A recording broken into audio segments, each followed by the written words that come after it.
first thing he says, पांचों इंद्री सम कै राखे, नाम अमी रस निस दिन चाखे. First condition. The overview. You see how teachers speak. Teachers and good writers who are presenting your theory will give you, in summary, 1 or 2 sentences you read about that book. And if you are Swami Vivekananda, you can tell exactly what is written in the book, right? Because the summary is already there in the first few sentences or first few paragraphs. So exactly the same way Kabir says. Now he in one sentence he says, "Panchon indri samkai rakhe, naam amiras nisdin chakhe." That's it. That means this is summary. Now, because why I am saying summary? Because later he will tell you about each and every indri. Indri means your organs of enjoyment, organs of connect. And indriyas are not your organs of action. Mostly indriyas are those which are said to be organ of cognition. So that, of course, every karma indriya, that is also indriya. But what is more important is not the karma indriya, but the jnana indriyas, the organ of cognition rather than the organs of action. And you know now there are 5. So pancho indriya, all the 5 organs of cognition you have to bring in the litmus test level. You have to bring it to the level of neutral pH, sam kar rakhe. Okay, pH of 7, which a water is naturally is. Sam means not this side, not to that side, in the middle, in the balance, right? So if you listen to Kabir, how it is different from the Buddha? How is different from the Buddha? If you go to the teachings of Buddha, he says, the golden middle path. Indulgence or attachment or activity, whatever, enjoyment, everything in the middle, the golden middle path. That's it. So sama kari rakhe. You don't have to, I'll say, relinquish the sense objects or sense cravings completely, but you have to be aware to keep them in check. Keep them in balance, right? Keep them in balance. I'm saying so only to begin with. Later on, when you attain this balance, they are no more powerful enough. These sense organs, these senses are no more powerful enough. Having attained this samata, this range of normalcy, if you create, in which the organs of cognitions are kept, they will lose control over you, right? And therefore, you will not be swayed away by them. He is not asking for tapa. He is not saying that you have to drop everything. He is only asking you to be sama. Sama, right? Sama means in the middle, right? Not being overpowered by it, right? For example, if you look at Kabir's life, he was a weaver by caste, right? Weaver who will weave clothes and will go to market to sell them. Those cloths will be sold and he will be selling them, sitting in the marketplace, right? and he will also charge for it. That means he was a businessman also. Further, he had a wife also. Some say that her wife was her disciple earlier, but anyways, whatever it was, she had children also. So he has lived a normal life, which you call normal life. But he is Satguru. How? Then he is giving the method. पांचों इंद्री सम करि राखे, नाम अमी रस निस दिन चाखे. Naam Amiras means, Naam means the word, the mantra, the remembrance of true self, that Sat, that original word which is given to you in any form. Amiras, Ami means immortal. Ras means nectar. The Nama is always infused with the immortality. It is infused with a nectar when we say sweetness associated with it. Right? So the nectar, that ambrosia, is always probably will give you this understanding of sweetness. Somewhere you'll get the feeling that Amrit or ambrosia or nectar should be sweet. Right or not? Right or not? Only if it is sweet, you go for it. In our physiology also, if you look at, most of kids, you don't have to actually coerce them to have sweet food. They will themselves ask for it. Why? Because it is nourishing. You see, your biology itself is driving you to have sweet. What do you need the most? You need glucose. What is the richest source? It is sugar. Or you may say glucose comes from sweet things, for example. So children have a natural tendency to go for sweet, right? The sweet has been associated as nurturing. Sweet has been associated as life-giving. And of course it is. And therefore, if any ambrosia in this world exists, it had to be sweet. And infinitely sweet, probably, to give you immortality. Is it not? So, Naam Amiras Nis Din Chakhe. Nis Din. Now he is Nisidin. Nisi mane raat, din mane of course ये दिवस, जिसको हिंदी में बोल दिया, अभी English में कहें तो निसी मीन्स नाइट एंड दिन means day. Day and night, day and night. You should taste that nectar. You should taste that nectar of Naam. Now you say, Acharya ji, you have not given us any Naam, so what do we do? Right? Some people will say, Acharya ji, you should give some Naam, some mantra, so that. Okay.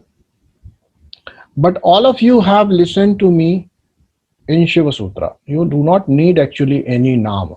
Only if you listen to Shiva Sutra. Shiva Sutra says Chittam Mantra. Okay. Shiva Sutra says Chittam Mantra.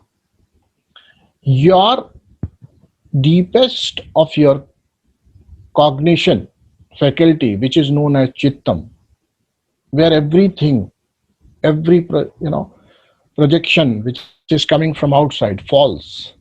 That screen on which you cognize the world and also self is the mantra. So this simply means what?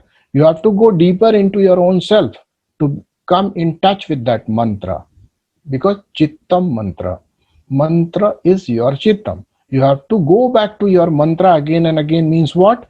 You have to listen to that mantra again and again, day and night. It simply means you have to reach to your deepest of core, wherever you can reach. I don't insist that you have to reach the deepest of your core and it will have to be Chittam. But at least try. Wherever you reach is okay. But deepest you should go. And deepest means how deep you would go? As much as you will become free from upadhis. This is simple. You can't reach there as somebody.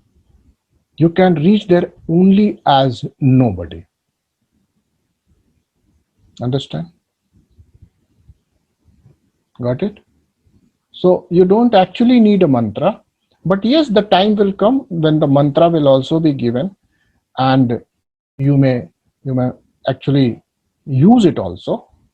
But I'm giving you the, for anybody who is not initiated also should know that what should be his udyam or her udyam or her prayatna, her efforts,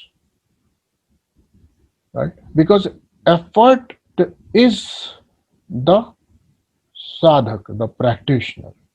Prayatna sadhaka. Your effort as a sadhak, as a practitioner, your effort itself is the practitioner. You are not the practitioner. You are not. Your effort is the practitioner. Your endeavor to go deeper is the practitioner. For example, your tendency to give care, your tendency to nourish and protect, your tendency to, to wish well is the mother in you. You are not the mother. Because you are so many things. Where is mother in you? Your mother is these things. Is it not? In the same way, your efforts to go deeper towards your own being is the practitioner in you. You are not the practitioner.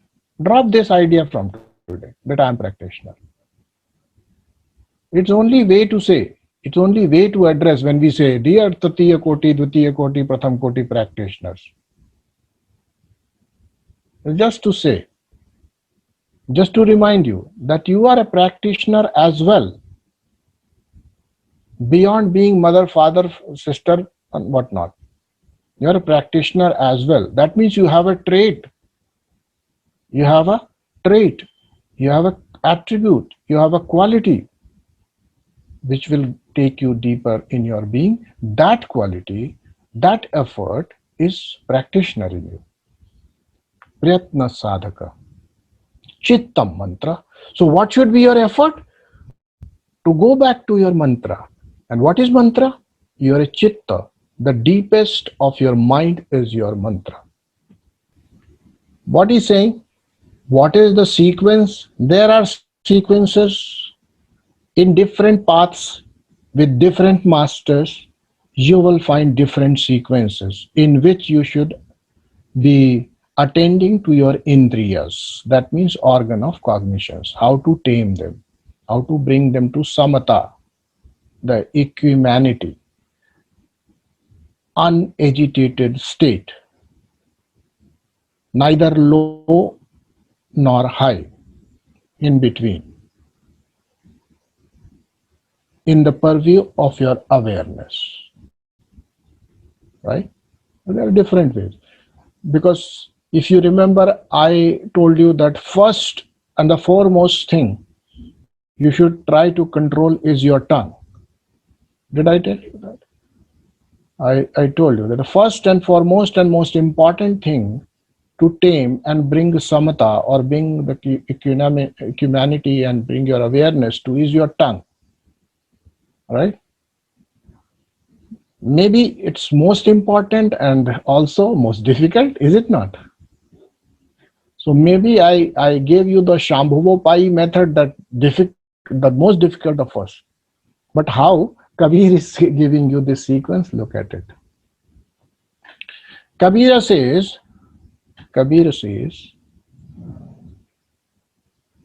Prathamahi chakchundrin kah sadhe gurgami panth naam avaradhe. Okay. What he is saying? Prathamahi chakchundrin kah sadhe. You first of all, you should try to tame your eyes. Okay, you have to tame your eyes. He's not giving you the exercise of tongue, and I think it is easier, is it not? He's giving you little lesser difficult things to do first, probably to encourage you. And I would have also encouraged you if you if you had not insisted that I begin with Shiv Sutras. You wanted to go that way, right? You wanted to listen to the highest first. So be ready to take the difficult most things to do first. If the Acharya just teach us, Ramayana, Gita, Durga Saptashati, everything like that, then I would have done that. First, you have to tame your eyes. But now, since you have come and said Shiva Sutra, okay, tame your tongue first. It is so difficult, Acharya. We keep saying things which we don't want to. We only later realized it, that how much we have already said. And this was not to be said. Difficult, yes. Try that first. If that doesn't work, then come to Kabir's understanding, the sequence of Kabir. Try to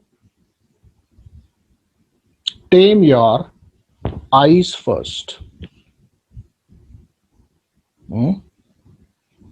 Gurugami Panth Naam Avaradha. Naam he is already keeping there. It does not mean that you have to tame your eyes and then you forget that there is a place, there is a mantra in you, there is a chittam in you, there is a place of nobody in you, where you are nobody. That place has to be sought after all the time. Right? And Guru Gami Panth, the one which has been taught by your Guru, whatever path he has given, you have to follow that. Right? You have to follow and tame your eyes. Then he further describes Sundar Roop Chakshuko Puja. Sundar Roop Chakshuko Puja, Roop Asar na Bhave Duja. Roop Asar na Bhave Duja. Roop Kurup Do Sam Thane, Daras Videh Sada Sukh Mane. Okay. He's saying that Sundar Roop Chakshuko Puja. There is this Hindi word for having meal. They say Pet Puja. They say Pet Puja. Pet means stomach, Puja means worship. How do you worship your stomach? By giving it a good meal. Pet Puja. So what is Chakshu Puja? Chakshu Puja, good seeing, beautiful objects, things in order. This is Chakshu Puja. Roop Asar na Bhave Duja. Roop Asar na Bhave Duja. Right? As such, there is no substance in beauty. There is no substance in beauty, he is saying. Why he is saying that? Can you pick up a scenery and bring out its beauty and say, here it is?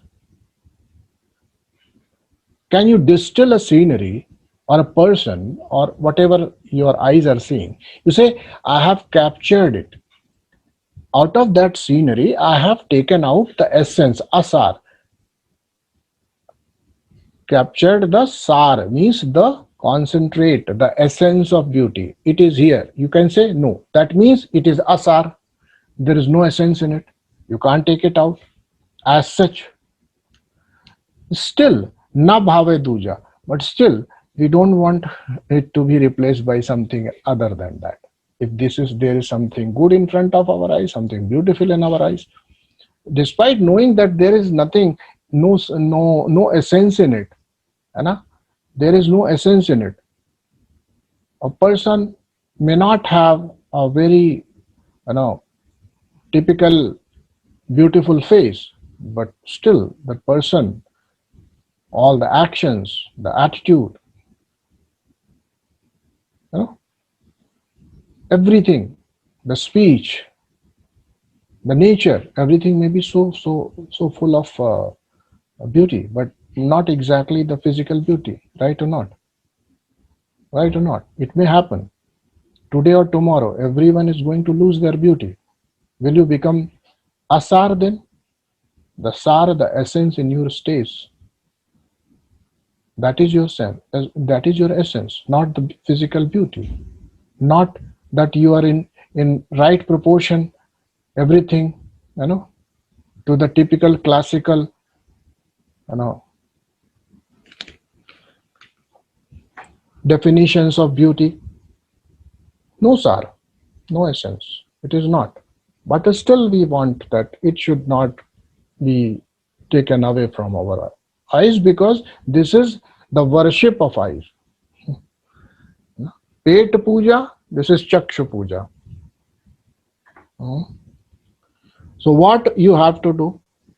You say, Roop kurup do samthane, daras videha sada sukhamane. Now this is so very important. The word used is thane. Thane means you have to convince yourself and decide once for all. You have to take this decision. This decision is, of course, rooted in your intellect. But this decision you have to take. What is that decision? Roop kurup do sam.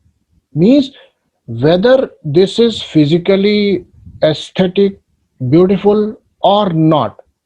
And even if it is so, both are same for me from today. I am not perturbed by it. This you have to decide. Nobody can decide for you. You have to see the value in it. And then probably you cannot be deceived by merely the skin deep beauty in your life.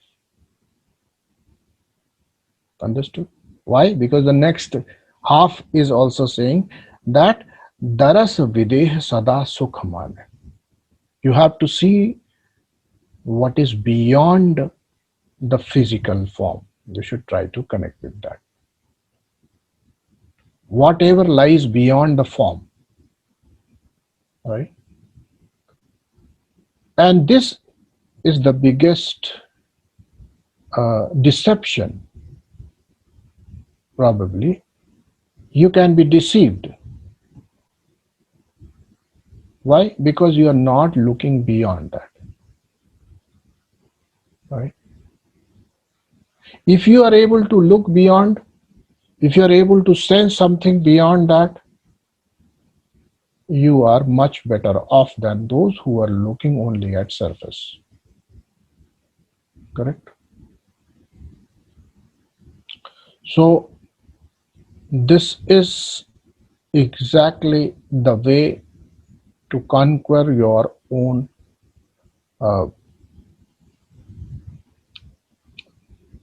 the tendencies of your eyes.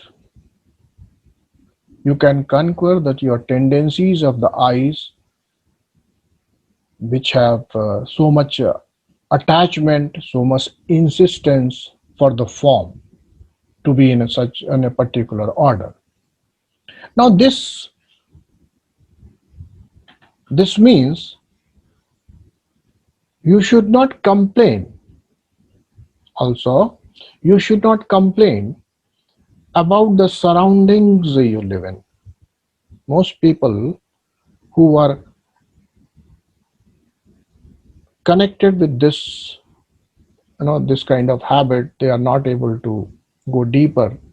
Then they have lot many complaints about how their place is so terrible, how this place could be so better, or how this place is not worth living at all. You need a new place, new kind of settings, new kind of color combination around you to be able to give you some sort of ease. Right? So are you able to, if you are able to, rather I should say, if you are able to decide, this is not the criteria. Well, what is the role of a house or home which you have? The only role of a home is that it should have a roof and it should have an entrance gate, no exit. From that gate itself you can take exit also, right? It should have the ventilation, right, so that the fresh air can come in, and it should be able to give you security from the whatever external conditions are there, security from all the wilds and the most wild, the human race, and of course some from the seasonal changes. This is the role of a house. What else? Tell me. But when a house or home becomes something more, no, things are not in place. I need to change this color. I need to do this. No, you need to do that. This sofa is not looking good. This thing is not looking good. Come on, give yourself a break. Asar. Even if a chair is made up of a plastic, supports your butt, it's good. Enough. Gives your back some rest, good. Enough. What else you need? Even the costliest ones are going to do this function also. So that's what. If you look at things with this particular, then you lead a very simple life. You cannot be extravagant. You will not insist on so-called brands and so-called so much aesthetic and all, right? And what does it do? I'm not saying that you should not create a physical beauty around you, but this should be as the expression of your inner joy rather than you want to derive joy out of it. Understood? If you want to do good things, if you want to create really good surroundings, it should come out of that joy which you are unable to contain and continue to do things intuitively, not to derive. And I'm telling you, if you are filled with the inner joy, whatever you create will have a beauty. Whatever you create, you can create a what you call thatched, cottage for yourself, and it will have the signature of your inner beauty and the peace and silence and ananda. And if you don't have it, whatever you create, it will have that pain, that suffering of signatures of suffering will always be there in it. Look at it. And therefore, sometimes you would feel how comfortable and how at home you feel at some people's place who have a very small apartment or a very small cottage they are living. And when you enter, as if something very cold has come to your heart and every flame has just doused down. And sometimes you go to the most fabulous, most grand buildings owned by people, and you be there, it feels like this all is actually just, creating so much anxiety and kind of discomfort. This is what you would experience through the external things if you become free of this judgment, right? You may still not have best of furnitures at your place. You may not have capacity to even get your walls painted every year, maybe. But still that place will have the aroma which is beyond so-called the physical beauty. So you may have seen, I don't know how many of you have actually visited such people who are voluntarily living in very, very small places in certain tirtha kshetras, what we call religious places and all. And when you go enter that room, you'll find Come on, this is a new world. This is an entirely new world here. The whole atmosphere in that maybe 10 by 12 room, or maybe 15 by 10 square, rectangle room. Only, some mat, you have to just sit, and he will also be, there will be also so many things. There will be a water pot, there will be a stove and all, everything will be there. But in that place, so much peace you find. No, nothing. It is useless to say that, useless to think that the external aesthetic actually adds any value. The beauty of house, the beauty of a place, the beauty of a room is decided by who lives in it, not how aesthetically or beautifully or grand in the how much grandness is there in that place. Right? So beauty, one has to become really conscious of, and with awareness you live. Right? And therefore, at many at places, when you go to get some place for you, some people go for search of some property, new home for themselves or something like that. They will see this thing. If they have little bit of sensitivity, they would be able to actually sense it, that despite everything being perfectly made, you don't feel peace, you don't feel comfort in such certain places. Right or not? This is something which is beyond the aesthetics, which you sense if you have this sensitivity. Right or not? So you have to just drop it. How it looks, whatever way it is looking to you is okay to you, because you are now interested in something beyond. Correct? You are sensing something else and not judging. Let me tell you, just be open. Just drop this judgment. You just drop this judgment and the essence will reveal it to your being directly. You don't have to put any effort in that. Got it? So Acharya, I feel this very strongly. So this like sensitivity about any place or anything, I do get that quite like since a long many. One minute. Okay, good. You say so. Which eye? Which eye? Inner self. Yeah, of course. Inner self. No, it's not so. If you are associating your personality and you're taking it as a degree, upadhi, that this capacity is superimposed on whom?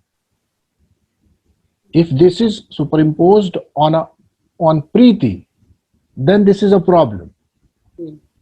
Because Preeti has other superimpositions also. Yeah. So many traits also. And therefore, whatever now out of this sense will come out, will be definitely loaded with certain thoughts. Maybe those are judgmental. Maybe you may want to express them, may not want to express them. But you will be left with certain things which you will carry from there. Right? Mm-hmm. In a sense, if you are thinking that you have this power as a person who is sensitive enough to such things, then it will become only a tool of judgment. Yeah. Okay, got it. Right. I think I got it. Yeah. You will become a judge around, this place is good, this place is not good. Whatever. Good, not good. And I don't feel that his place to be okay, I don't find comfort. This, which I? If this I is Preeti, which is not finding comfort or discomfort, there is a problem. This is just the beginning. Kabir has talked about only one thing. Then what you need to do, you have to be rooted in your nama. This is comfortable or uncomfortable. The ultimate comfort is in your nama, in your chitta. That's the comfortable place. Everything else comes and goes. Mhm. Even that essence which is beyond beauty is revealed and it will go. It will go. It will not last there, right? It is there till the time you are there. But you remain that intrinsic you remain that same. The same. There is no change. So you have to see these things like, first of all, these are the things being discussed when we are saying you have become mritak, not when you are somebody. Then they will guide you. Otherwise, they will only become a tool for judgment. Understood? Yeah. Then all your action will be rooted in your benevolence. So it will not stop only at the judgment level or sensitivity level, that I am sensitive enough to feel it, or label it good or bad, or beautiful with essence, without essence, comfortable, uncomfortable. Beyond that, you will also probably take some action on it. And what stops you to take an action from it? If a place is bad, if place is not having energies, only one spark of your inner light can make it alive. Why you are not taking that action? Only because you are judging it as a person, not as being. Right? That is why it is said. And it would be like if some teacher, some sage, some higher soul is invited to your place for some whatever, for blessing the ceremony or having some food at your place, at your mercy, and then he comes there and he says, then I don't like this place. So what he should do? Think. Exactly, he would do only judgment and come out. No, I did not like that place. If he is really rooted in the being, what he would do? He would make that place better immediately. It doesn't take time. As I said, the only light which you have is your essence. Only if you know how to connect and express it. And only connecting with it is the expression of it.